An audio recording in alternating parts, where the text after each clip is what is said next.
जय हिंद बच्चों मैं अजय कुमार वाराणसी उत्तर प्रदेश से आपके अपने चैनल नव शिक्षण पे स्वागत करता हूं। बच्चों क्लास 11th के बच्चों की काफ़ी डिमांड आ रही थी, सर क्लास 11th के भी वीडियोस बनाइए। तो मुझे लगा कि भाई उनके लिए भी कुछ बनाना चाहिए। 9th वाले बच्चे के लिए तो काफ़ी मैंने बनाए हुए वीडियोज़, ऑलरेडी प्लेलिस्ट में ढेर सारे वीडियोज़ पड़े हुए हैं।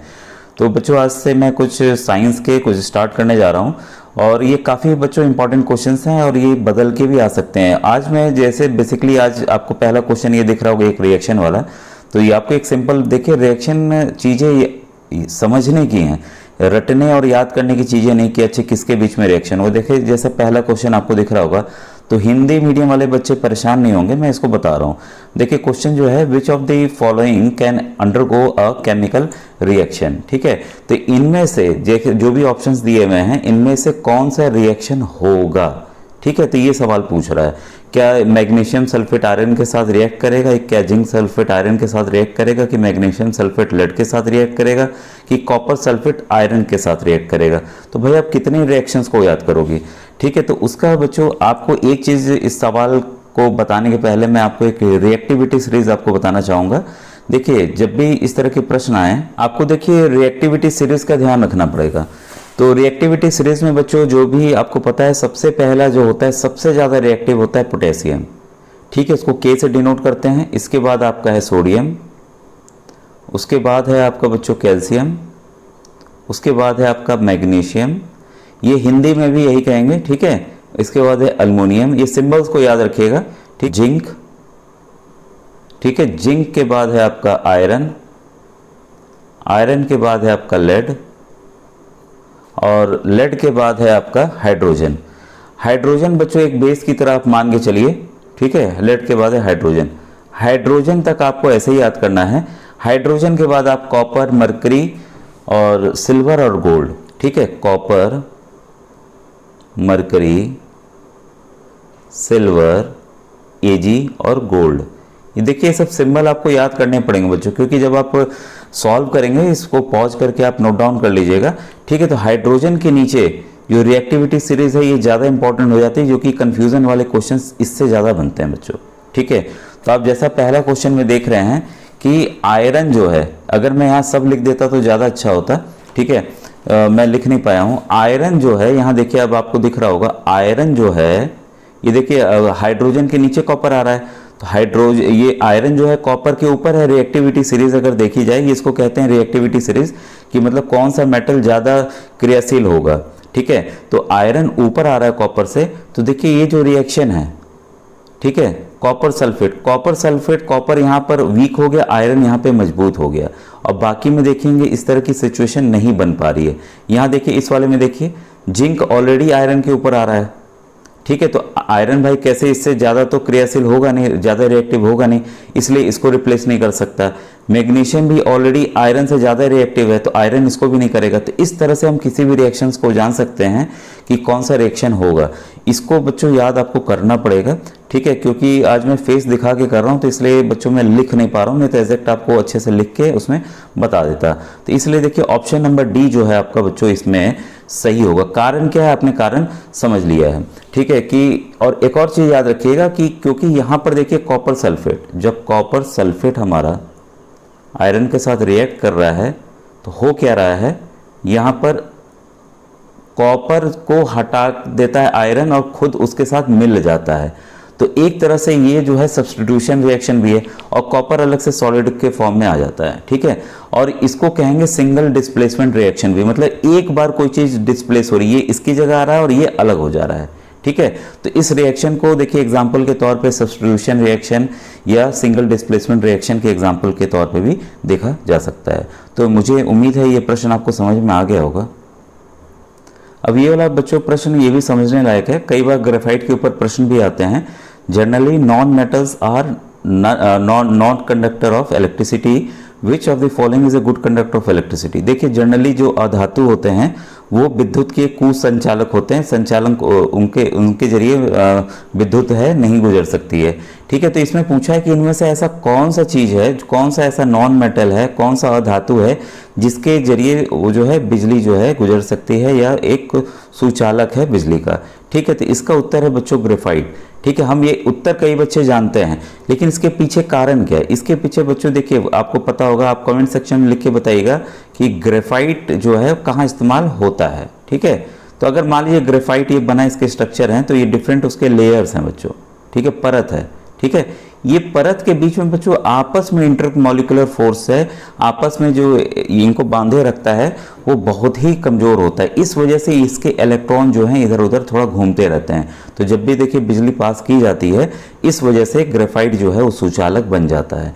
तो अगर कोई कारण पूछे कि ग्रेफाइट क्यों अच्छा एक सुचालक है बिजली का, तो उसके पीछे यही कहिएगा कि इंटरमॉलिक्यूलर फोर्स है, बिटवीन लेयर्स है, जो इनके परतों के बीच में जो आपस में खिंचाव है, पॉजिटिव खिंचाव है, वो बहुत ही कम है। ठीक है, तो ये आप समझ गए होंगे ये भी प्रश्न। बच्चों देखिए, अगर समझ के आपको ऐसे ही मुझे बताना है तो, क्योंकि देखिए प्रश्न जो है मुझे लगता है इस बार थोड़े से हायर लेवल के आएंगे, और ओरिजिनल पेपर मैंने कई बार दिखाया हुआ है बच्चों। ठीक है, तो आप प्लेलिस्ट से जाकर ओरिजिनल पेपर्स देख लीजिएगा। और दूसरी बात, मैंने व्हाट्सएप ग्रुप भी बनाया हुआ है, तो 11th का भी मैंने बनाया नहीं ऐसे, लेकिन मैं एक अलग सोच रहा हूँ बनाने के लिए, तब आप ज्वाइन कीजिएगा। ऐसे आप जो जर्नल व्हाट्सएप ग्रुप है, डिस्क्रिप्शन में लिंक मिल जाएगा, उसके जरिए आप जुड़ जाइएगा। ठीक है, 11th की बुक आने वाली है, अभी कुछ दिन और 4-5 दिन रुके, बुक आपको अवेलेबल हो जाएगी। और 9th वालों के लिए तो ऑलरेडी डिस्क्रिप्शन में लिंक डाला हुआ है। ठीक है, अब आपके सामने देखिए प्रश्न है कि Ram were asked a question where he had to choose the statement which was और वेयर इनकरेक्ट, जो कि एक इनकरेक्ट है। ठीक है, will you be able to answer this question, क्या आप आंसर इस क्वेश्चन का कर सकते हैं? तो देखिए पहला ऑप्शन है, मतलब हमें ये देखिए राम को कुछ प्रश्न, ये 4 उसके सामने ऑप्शंस हैं, उसको ये बताना है कि इसमें कौन सा स्टेटमेंट्स जो हैं गलत हैं। ठीक है, तो पहला स्टेटमेंट है, major non element in the earth crust in the decreasing order of their abundance are nitrogen, oxygen, silicon, phosphorus and sulphur. मतलब जो अधातु पृथ्वी के जो बाहरी परत है, क्रस्ट है, उस पे जो पाए जाते हैं, उसका घटते हुए क्रम में इस प्रकार है। सबसे पहले नाइट्रोजन है आपका, ठीक है, और इसके बाद है आपका ऑक्सीजन है, इसके बाद सिलिकॉन है, फास्फोरस है, सल्फर है। क्या ये सही है? चलिए अभी देख लेते हैं।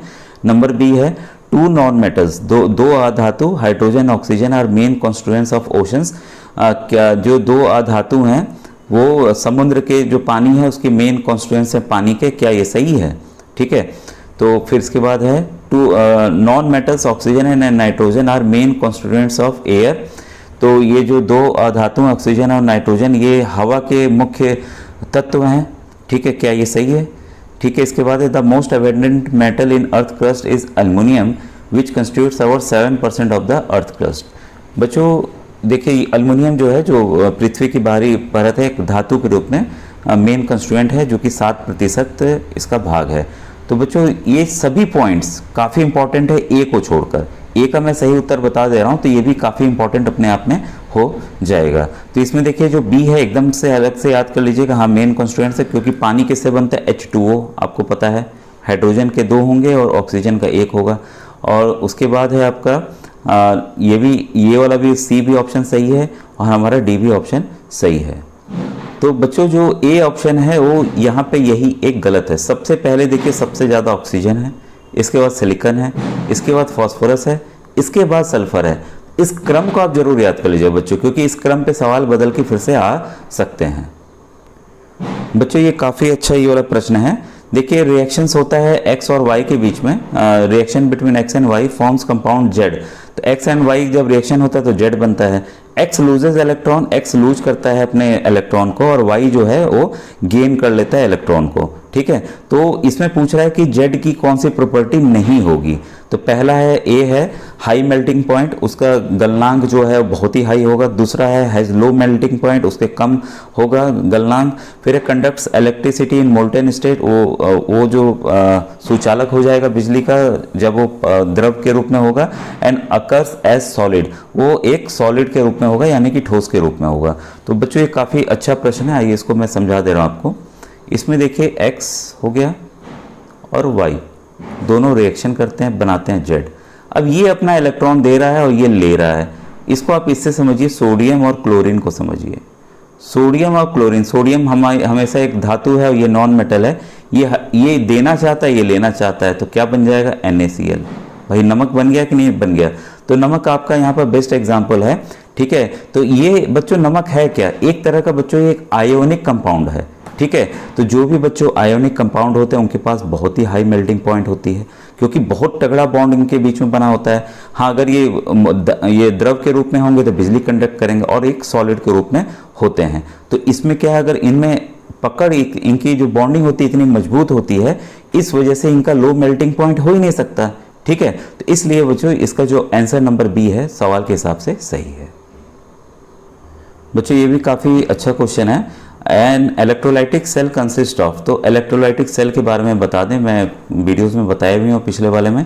एक देखिए एनोड होता है, ए से एनोड कर देता हूँ, बी से कैथोड कर देता हूँ। एनोड जो है पॉजिटिवली चार्ज होता है, कैथोड जो है नेगेटिवली चार्ज होता है।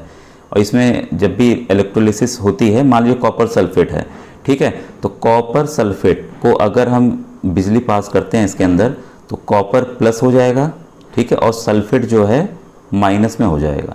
ठीक है, ये माइनस में हो जाएगा। अभी मैं चार्ज नहीं लिख रहा हूँ, तो आप खुद ही सोचिए कि प्लस के पास कौन जाएगा, जो माइनस होगा। ठीक है, और माइनस के पास कौन जाएगा, जो प्लस होगा, तो यहाँ कॉपर चला जाएगा। तो कॉपर यानी कि कैथोड पे गया, और सल्फेट जो है वो कहाँ गया, एनोड पे गया। तो यहाँ पर देखिए जो पॉजिटिवली चार्ज आयंस होते हैं उसको कैटायंस कहते हैं, जो कि नेगेटिवली चार्ज कैथोड पे जाएंगे, और जो नेगेटिवली चार्ज आयंस होते हैं उसको एनायंस कहा जाता है, वो डिपॉजिट होंगे आपके पॉजिटिव चार्ज एनोड पे। ठीक है, तो इस हिसाब से यहाँ पर बच्चों जो ऑप्शन नंबर बी है, पॉजिटिवली चार्ज्ड एनोड, ठीक है, एंड नेगेटिवली चार्ज कैथोड होता है। ठीक है, तो ये देखिए ऑलरेडी मैंने उत्तर ऐसे यहाँ बताया हुआ है, लेकिन मैं कुछ चीज़ें आपको एक्सप्लेन करना चाह रहा था कि इस तरह के भी प्रश्न इससे मिलके आ सकते हैं। ये भी बच्चों बहुत ही बेहतरीन क्वेश्चन है। Generally non metals are non lustrous, सही बात है, उसमें चमक नहीं होती है अधातु में। विच of the following non metal is a lustrous, इसमें कौन सा ऐसा अधातु है, नॉन मेटल है, जो चमकीला होता है। ठीक है बच्चों, तो इसका एग्जाम्पल है देखिए आयोडीन। ठीक है, बाकी में चमक नहीं होती, आयोडीन में होती है। और एक और होता है, ठीक है, ग्रेफाइट। ठीक है, ग्रेफाइट ऑलरेडी मैंने एक प्रश्न दिया हुआ है, तो इन सवालों का आप जरूर नोट डाउन कर लीजिएगा। और ये बच्चों देखिए आज का आखिरी प्रश्न है, the ability of a metal to be drawn into a thin wire is known as, इसको बच्चों कहते हैं डक्टिलिटी, डक्टाइल कहते हैं। ठीक है, तार के रूप में देखिए कॉपर का इस्तेमाल होता है बहुत ही अच्छा, चाहे हम जितना पतला कर दें। सबसे डक्टाइल, आप कमेंट सेक्शन में लिखिएगा, सबसे डक्टाइल मटेरियल जो कि तारों के रूप में किया जा सकता है, सबसे अच्छा धातु, सबसे अच्छा मेटल कौन सा है, ये कमेंट सेक्शन में बताइएगा। तो बच्चों आज का वीडियो कैसा लगा जरूर बताइए।